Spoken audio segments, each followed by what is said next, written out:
Hey guys, so Lloyd here, back again with another review, and today we'll be taking a look at the Hasbro Marvel Legends Deluxe Thanos. I don't believe this guy was any kind of exclusive, maybe fan channel exclusive, but he was much like the War Machine and Apocalypse we saw last year, who were deluxe releases you could pick up pretty much anywhere but Walmart or Walgreens. So yeah, kind of interesting. The wall stores got cut out of that. Unless I'm wrong, maybe they had them there, but I never heard that they had them there, so there you go.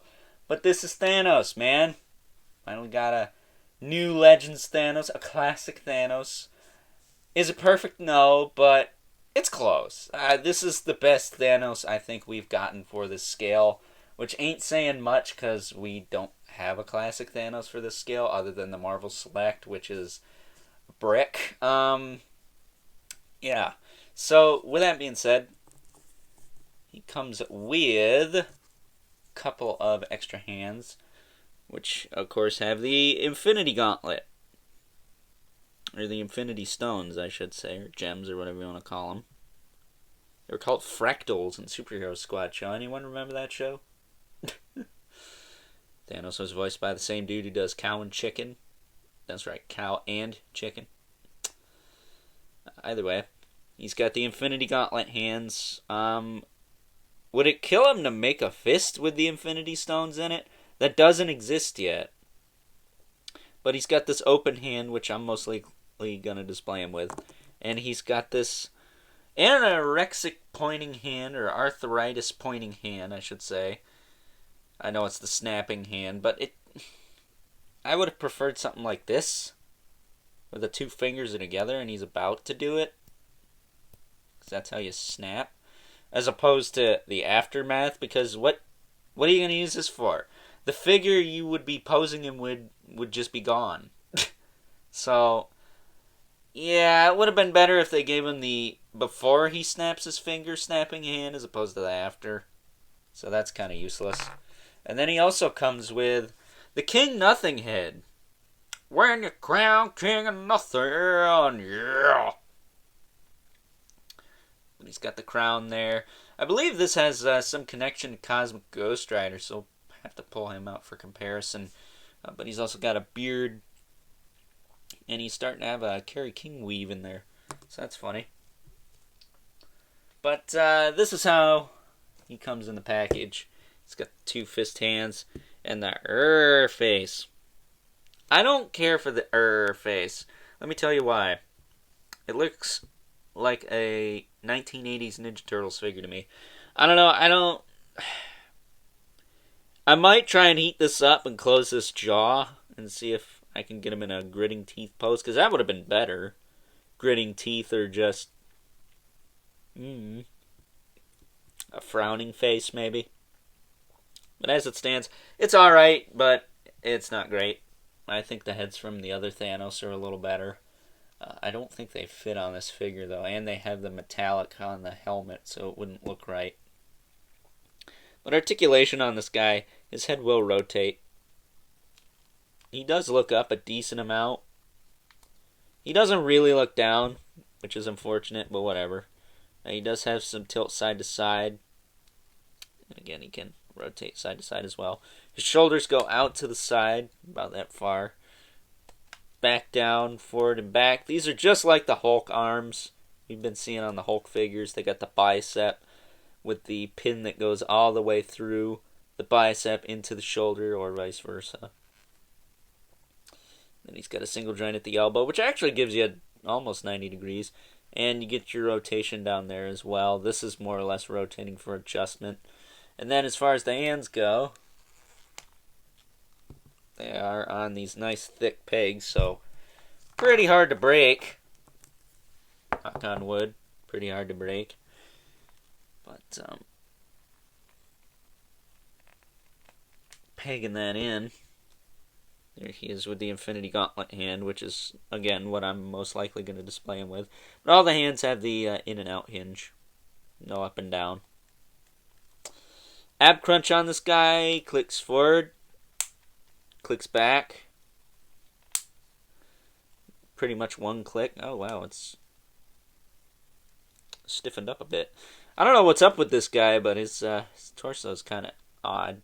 He's got a waist cut. Now mine did have a little schmutz here that I took off with my X-Acto knife, and then I touched it up with some blue Sharpie. So, take that for what it's worth. Mileage may vary. I don't think it came out too bad. I took the schmutz off, and it was like sharp. I almost thought it was glue or something, but no, it was, I guess, the plastic, and I took some of the paint off, so whatever. Not that big a deal. I fixed it, didn't I? But his hips do kick forward, not back at all. They kick out to the side like one click. Again, not a lot. He's got a thigh cut. Double jointed knee. Pinless knees, but they're kind of loose on this guy. That's the other thing. This guy is completely pinless. I will say the knees are pretty ugly, though. They stick out. So those aren't pretty. And then he doesn't have a boot cut, unless it's just stuck on mine. And then he also has a hinge in the foot with a rocker. That's nice and tight. Some people don't like the marbleization on this guy. So it's got peg holes in the bottom of the feet. But some people don't like the marbleization on this guy. I don't mind it. It's whatever. I can't even see half that stuff anyways, so not that big a deal. And yeah, I think this is a nice base body for what could be a really sick Thanos in the future. I feel like this is kind of like the Cock Tease release, and they're going to do the one that everyone wants on like a retro card, like oversized Fantastic Four retro card release. They might give him that fist hand, they might not, I don't know. Although that one would be more like a matte orangish color, wouldn't he? I'm trying to remember what the paint scheme on that original Fantastic Four Thanos was, but it's something like that. But with that being said, let's take a look at some comparisons. First up here is the Mad Titan, next to a couple other versions of, well, the Mad Titan that I already had. We got the Walmart exclusive Legends Thanos from way back in 2018, around the time Infinity War came out, and back before every other awesome release was an exclusive, even though that is a really nice figure. Then we also have the Marvel Select Thanos, which has pretty much been my classic Thanos since I got him. I think also in 2018, which this is kind of bittersweet because this was the last figure I reviewed on the old channel, this Marvel Select Thanos. So a lone tear for that, and a moment of silence.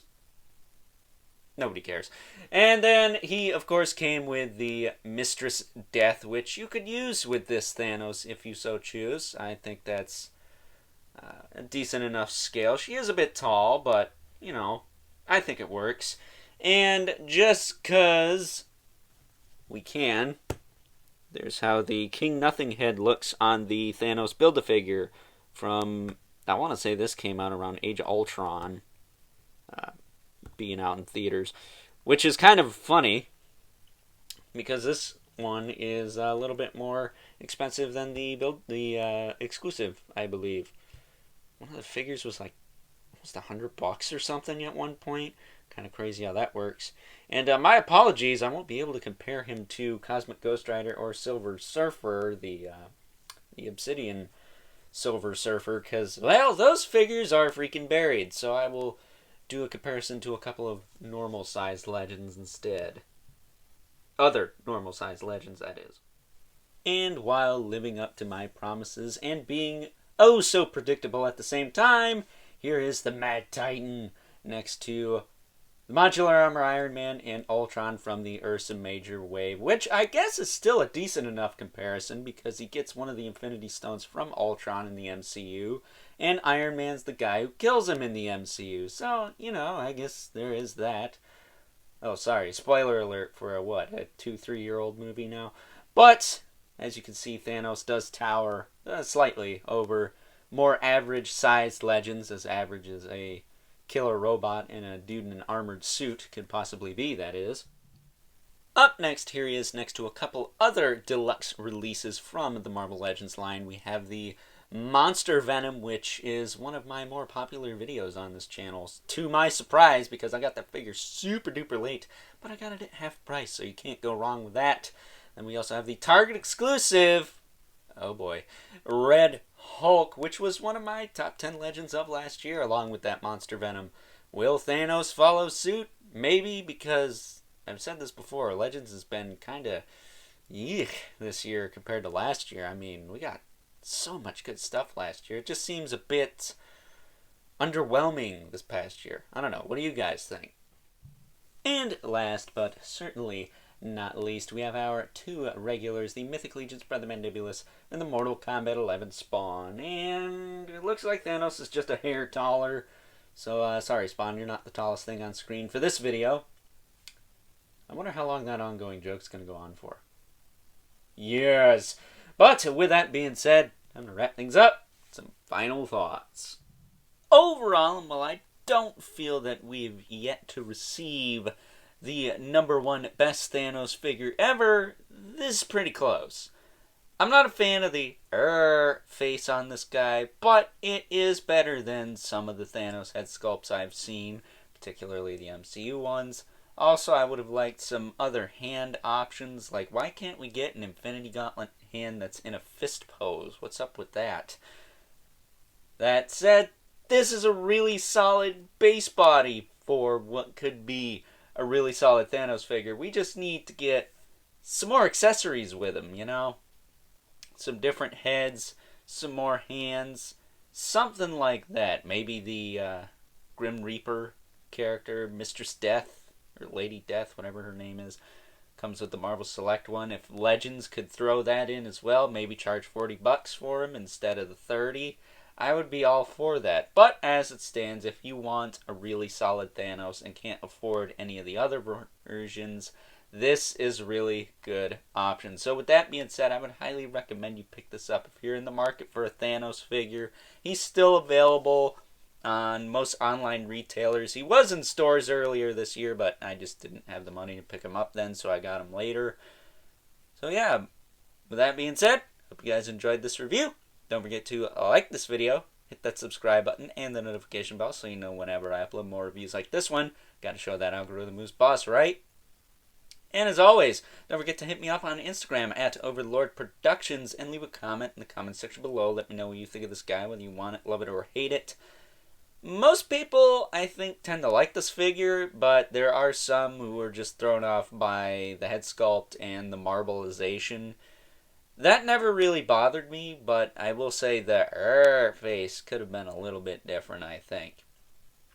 But as always, keep the comments civil, because the world sucks enough as it is. And until next time, I'll catch you guys later.